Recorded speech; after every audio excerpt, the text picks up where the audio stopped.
Hello, everyone, and welcome back to English Tips and Podcast. Hi, everyone. I'm Olivia. And I'm Ethan. Hey, Olivia, how are you doing today?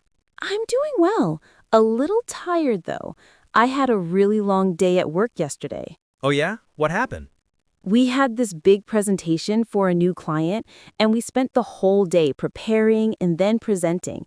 I didn't get home until like 9 p.m. Wow, that is a long day. How did the presentation go? It went really well, actually. The client seemed happy with our proposal, so I think we'll get the project. That's great. Congratulations.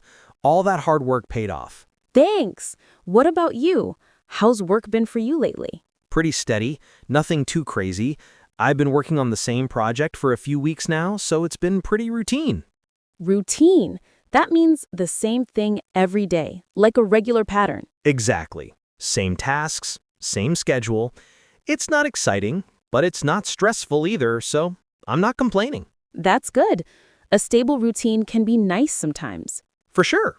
Hey, Olivia, speaking of our podcast, should we ask our listeners something before we start today's topic? Oh, yes. Good idea. So everyone, if you're enjoying our podcast and you want to see more episodes like this, Please subscribe to our channel. It really helps us out. yes, when you subscribe, you'll get notified whenever we post a new episode so you won't miss anything. And if you're watching on YouTube, hit that like button too. It lets us know that you're enjoying the content. We really appreciate all your support. It means a lot to us. Absolutely. Okay, so today we're talking about something that's a huge part of our lives. Work and career. That's right. We're going to talk about jobs, career goals, work experiences, job interviews, and everything related to working life. Whether you're just starting your career, thinking about changing jobs, or just interested in learning vocabulary about work. This episode is for you. So let's dive in. So, Ethan, let's start by talking about what we do. You know what I do, but our listeners might not know. Good point. So what do you do for work, Olivia? I work in marketing. Specifically, I'm a digital marketing specialist at a tech company. A digital marketing specialist. That sounds impressive. What exactly does that involve? Well, I manage our company's online presence, social media, email campaigns, website content, online advertising. Basically, anything that helps us reach customers online. That sounds like a lot of different tasks. It is, but I enjoy it because it's creative and there's always something new to learn. The digital world changes so fast. I can imagine. How long have you been in marketing? About 5 years now. I actually started in a different field. Really? What did you do before? I was a teacher. I taught English at a high school for 2 years after I graduated from college. A teacher? I didn't know that. Why did you switch careers? Switch careers means to change from one profession to another, to move to a completely different job field. Right. So why did you make that change? Well, I loved teaching and working with students, but I realized it wasn't the right fit for me long term. The pay wasn't great, and I wanted to try something different. That makes sense. It's brave to make such a big change. Thanks. It was scary at first, but I'm really happy with my decision. What about you? What do you do? I'm a graphic designer. I work for an advertising agency. How long have you been doing that? About 7 years now. I've been with the same company for the past 4 years. Do you enjoy it? Most of the time, yes. I love the creative aspect, designing logos, advertisements, branding materials. But like any job, it has its challenges. What kind of challenges? Well, sometimes clients have very specific ideas about what they want, and those ideas aren't always, good. So you have to find a diplomatic way to guide them toward better design choices. Exactly. Diplomatic means tactful and careful, especially when dealing with sensitive situations. That must require good communication skills. It does. Being a designer isn't just about artistic talent. You also need to be able to communicate your ideas and work well with clients. That's true for most jobs, I think. Soft skills are so important. soft skills. Those are personal qualities like communication, teamwork, problem solving, not technical abilities. Right. You can learn technical skills, but soft skills often make the difference between being good at your job and being great at it. I completely agree. Have you always wanted to work in marketing? Not really. When I was younger, I wanted to be a journalist. I loved writing and thought it would be exciting to report news stories. What changed? The journalism industry changed a lot with the internet. Jobs became harder to find and the pay wasn't great. So I adjusted my path but stayed in a field where I could still use my writing and communication skills. That's smart. You adapted to the reality of the job market. Exactly. Sometimes you have to be flexible with your career plans.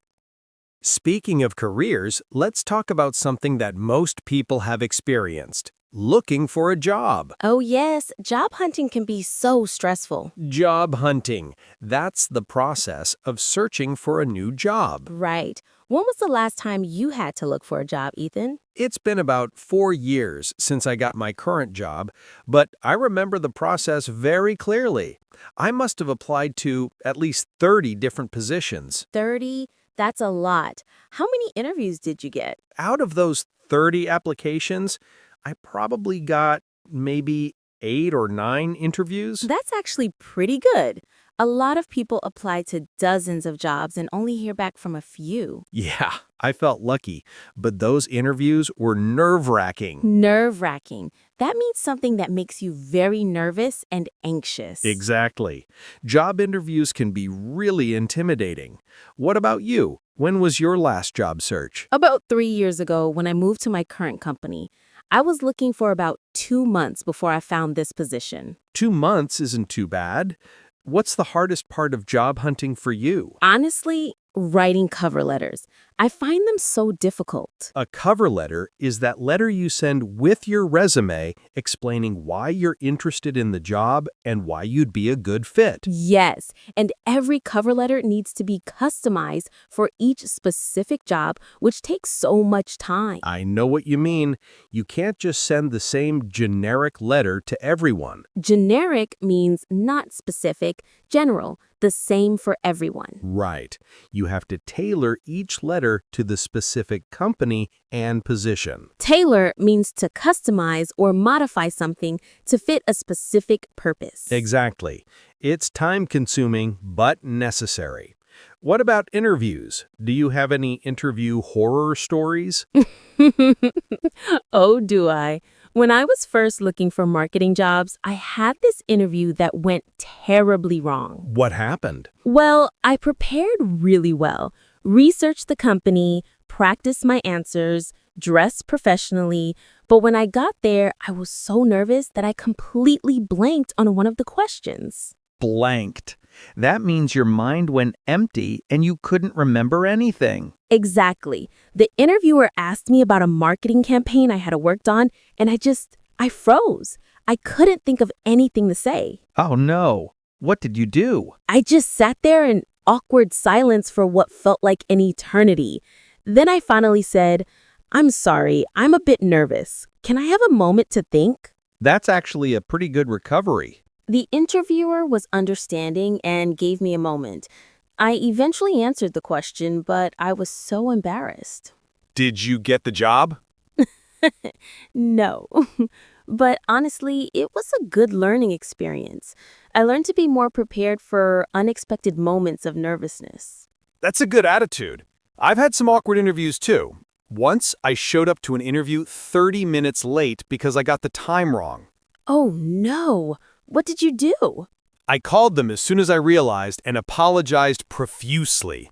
They were nice enough to still interview me, but I definitely didn't get that job. Profusely means doing something a lot, excessively. Like apologizing profusely means saying sorry many, many times. Yes, I felt terrible. But you know what? These experiences teach us important lessons. Absolutely. They make us better prepared for future opportunities.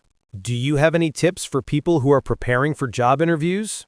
Yes. First, research the company thoroughly. Know what they do, their values, recent news about them.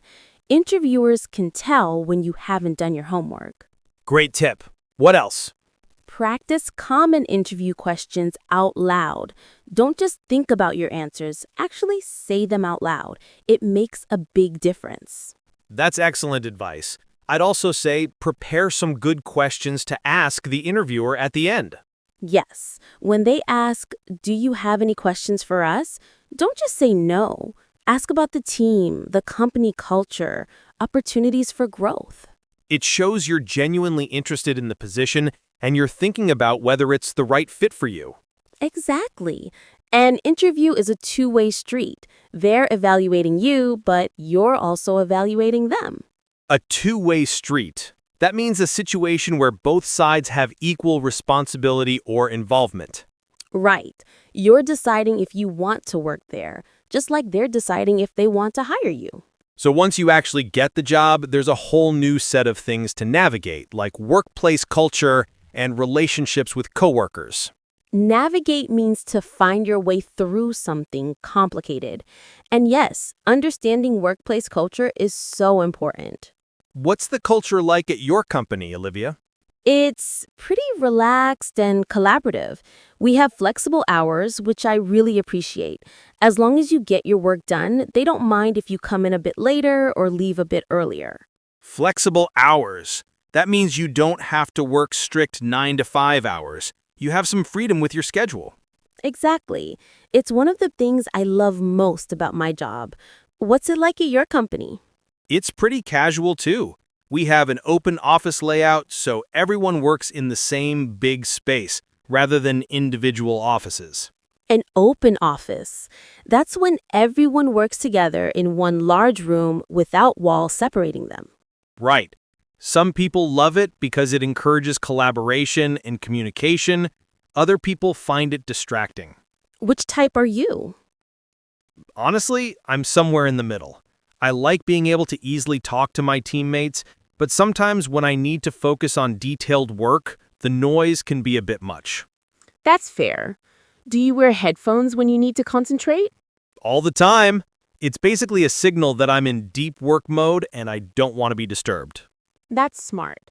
Nonverbal communication is important in the workplace. Absolutely. Speaking of workplace relationships, how do you get along with your coworkers? Get along with means to have a good relationship with someone, to be friendly with them. Right. So, how are your relationships at work? Pretty good overall. I'm friendly with most people, and I've become close friends with a few of my teammates. We sometimes hang out outside of work, too. That's nice. It makes work more enjoyable when you actually like the people you work with. Definitely. Though I will say, there was one coworker who was difficult to work with. Oh? What made them difficult? They were very negative all the time, always complaining about the company, the projects, other people. It was draining to be around them. Draining. That means something that takes away your energy and makes you feel tired. Exactly. Negativity can really affect the whole team's morale. Morale is the overall mood, confidence, and enthusiasm of a group. Right. Fortunately, that person eventually left the company, and the atmosphere improved a lot. I've had similar experiences. I think one of the most important soft skills is being a positive team player. A team player is someone who works well with others and contributes to the team's success. Exactly. Even if you're incredibly talented, if you're difficult to work with, it creates problems. So true. Have you ever had a really great boss? Yes, my current manager is excellent. She's supportive, gives clear feedback, and trusts us to do our work without micromanaging. Micromanaging. That's when a boss controls every small detail of your work and doesn't give you independence. Right, and it's really frustrating when someone micromanages you. It shows they don't trust you. I agree. A good boss delegates tasks and trusts their team to handle them. Delegates means to assign tasks or responsibilities to other people. Yes. What about the worst boss you've ever had? I had a boss at my first job who was incredibly disorganized. He would give us tasks but then change his mind constantly. We'd work on something for days and then he'd say, "Actually, never mind, we're going in a different direction." Oh, that sounds frustrating. It must have felt like you were wasting your time. Exactly. It was demoralizing. We never felt like we were making progress. Demoralizing means something that makes you lose confidence and enthusiasm. Right. That job taught me a lot about the kind of manager I don't want to be if I ever manage people. That's a good perspective. Learning from bad experiences. Let's talk about something that I think many people struggle with: work-life balance. Work-life balance. That's finding the right amount of time and energy for both your job and your personal life. Exactly. How do you manage your work-life balance, Olivia? It's honestly something I'm still working on. My job can be demanding, and sometimes I find myself checking emails late at night or thinking about work on weekends. Do you find it hard to disconnect? Disconnect means to separate yourself from something, to stop being involved or connected. Right, like disconnecting from work when you're at home. Yes, and yes, I do find it hard sometimes. What about you? I used to be really bad at it. I would bring work home, stress about deadlines, check my work phone constantly. What changed? I realized I was burning out. I was exhausted all the time, irritable, not enjoying things I used to love. It wasn't sustainable. Burning out. That's when you become physically and emotionally exhausted from working too hard for too long. Exactly. And sustainable means something you can continue doing long-term without negative consequences. So, how did you improve your work-life balance? I set boundaries. I decided that after 6 p.m., I don't check work emails unless it's truly an emergency. And I don't work on weekends anymore. Set boundaries. That means establishing limits about what you will and won't do. Right. At first, I worried that people would think I wasn't dedicated or hardworking, but actually my productivity improved because I was more rested and focused during work hours. That's really interesting. Better balance actually made you more effective at your job. Exactly. And I'm much happier overall. I have time for hobbies, friends, exercise, all the things that make life enjoyable. That's inspiring. Maybe I need to be better about setting boundaries too. I highly recommend it. What do you do to manage work stress? Well, I try to exercise regularly. Going for a run or doing yoga helps me clear my mind. Clear your mind means to stop thinking about stressful things and feel more relaxed. Yes, exercise is my main stress relief. I also talk to friends and family when I'm feeling overwhelmed. Overwhelmed means feeling like you have too much to deal with, like the problems are too big. Exactly. Sometimes just talking through your stress with someone helps you feel better. I do that too. My partner is really good at listening and helping me put things in perspective. Put things in perspective means to see things more clearly and realistically, to understand what's truly important. Right. When I'm stressed, everything feels like a huge crisis. But talking it through helps me realize that most things aren't as bad as they seem in the moment. That's so true. Work problems can feel enormous when you're in the middle of them, but most of them are temporary and solvable. Exactly. And remembering that helps me stay calm. So, Ethan, where do you see your career going in the future? That's a big question. Honestly, I'm pretty happy where I am right now, but in the next few years, I'd like to move into a senior designer position, maybe even become a creative director eventually. A creative director. That's someone who oversees all the creative work and manages the creative team. Right. It would be a bigger leadership role with more responsibility. What about you? What are your career goals? I'm actually thinking about specializing more in a specific area of marketing. Right now, I do a bit of everything, but I'm really interested in content strategy. Content strategy. That's planning what content to create, when to publish it, and how it fits into the overall marketing goals. Exactly. I find it fascinating. So I've been taking some online courses to develop those skills. That's great. Continuous learning is so important for career growth. Definitely. The marketing field changes so fast that if you're not constantly learning, you'll fall behind. Fall behind means to not keep up with others, to become less advanced or knowledgeable. Right. And honestly, for our listeners, remember that your career path doesn't have to be a straight line. It's okay to change directions, try new things, and figure out what works for you along the way. That's excellent advice. Many people feel pressure to have everything figured out, but careers are rarely that simple. Exactly. And by the way, everyone watching, if you haven't subscribed to our channel yet, now would be a great time to do so. We put out new episodes regularly, and we'd love to have you as part of our community. Yes, hit that subscribe button. It really does help us create more content for you. All right, let's move on to reviewing some of the vocabulary we covered today. Okay, everyone, today we learned a lot of useful expressions about work and careers. Let's review some of the important ones. We learned routine.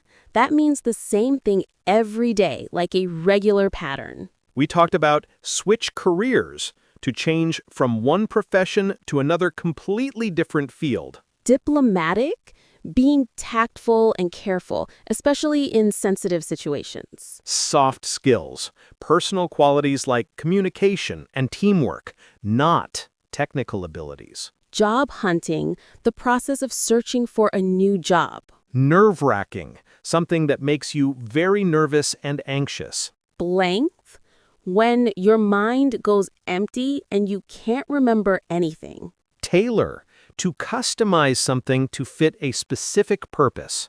A two-way street, a situation where both sides have equal responsibility. Navigate, to find your way through something complicated.